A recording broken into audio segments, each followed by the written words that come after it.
Now, of course, the world around us has changed, and of course, the history of our country as well. And with that in mind, we'd like to focus on the World Film Collective, which teaches marginalized young people around the world how to make films on mobile phones, thus giving them the freedom to represent themselves to a global audience, and giving them also the knowledge and the skills to do so with 21st century technology. Now, we're joined this morning by filmmakers from the World Film Collective who made a film about Mayandi, who won the Miss Khayelitsha beauty contest despite being the head of her own household. Now, before we talk to them, take a look at this.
Sahlalela sodwa last day because mama wami uyasweleka and then ke ngoku anyanzeleka ndihlale nobrother wami nokunalele.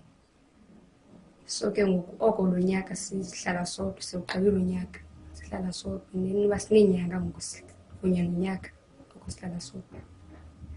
So what you saw there was a small section of a bigger film called Uyafuna Undazi, and I have the makers of the film here with me, Uyandiswa, Ntombi, Simi, and Mera. Guys, great to have you here. I think just watching that, an utmost inspirational story. Maybe you could give us, Simi, the background of the story.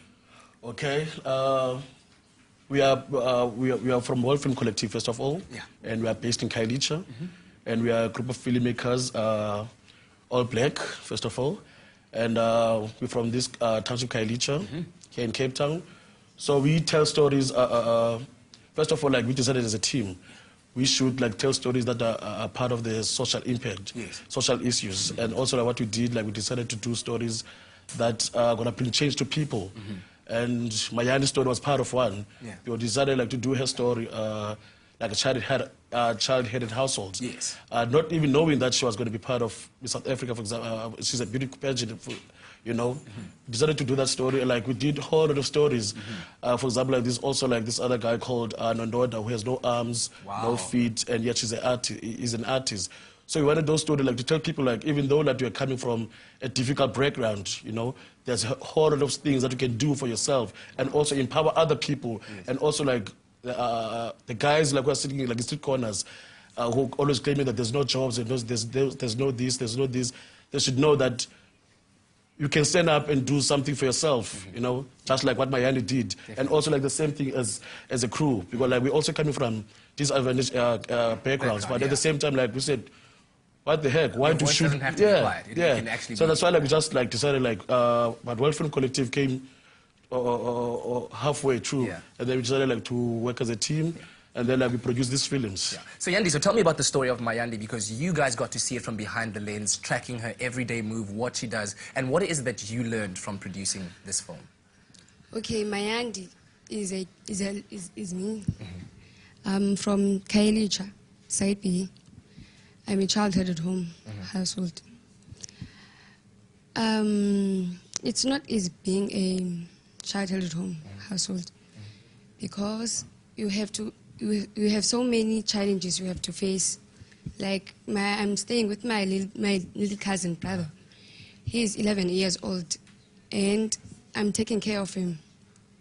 So some other things I cannot do it because I have to take care of him. Yeah. So I'm coping. Yeah. But it's amazing that, you know, through even stories like this, that you can still draw strength. You can still have a young lady who's taking care of a household, whose future is being limited, if you can see it like that, but yet she's still pursuing greater things. She's going to the beauty contest. She's still trying to improve herself like that. And so, to you, Ntombi, what have you learned from producing this film?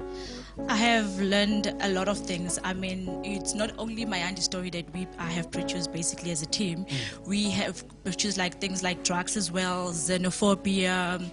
It's like a lot of them. You actually, you look at yourself and you say, thank you, God, you know, I'm just more blessed. And it gives you that strength of going on every day, telling people stories, sharing with them, and changing people's lives, because that's what we want to do. The other thing is that we also want to heal people through our stories. Definitely. Yeah. Now, Mira, I want to ask you, I mean, since being part of the World Film Collective, what has this done for you? What does it mean for you? I mean, you guys, you've really come from, you know, let's say, not knowing what to do, and now you have these phones, and you're producing films that are maybe in some other way going to be going out there. People in the world are going to find out about your stories, seeing your creativity, seeing your viewpoint of the world.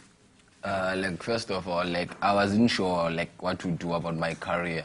So until I met, like, World Film Collective, and we went for the workshops, it was 2010. And then from the workshops there, like, we decided to open, like, an NOP, like in a company. Yes. So from there, like, we've been like shooting short films, documentaries, like healing people out there and like healing us, like telling each and everyone like out there you can do it for yourself, like telling castle stories, township stories, like if you could say like from let's say 9 p.m. afterwards, like all the journalists, they don't know what's happening there. We know what's happening then, like we are telling it like just the way it is. Just like it is. Yeah. I think the important thing that you just said there, dude, is that you guys are healing people. Yeah. Not just by telling the stories, you're giving them a voice, but you are healing people. So, Simi, I for one, would love to support you guys. How would I do so? What would you like me to do? Where do I check out your films? That kind of thing. Give me that sort of information. Okay, you can check us on Expresso's website. That can link you up to our website. People can just do that. And also, like, if you ever like you are in Kailicha, you can go to Kailicha and go to St. Raphael's Church. That's where you can also find us. And also, like, people should also know that we are a crew to hire, because we do a whole lot of things now. Because like we are doing like music videos.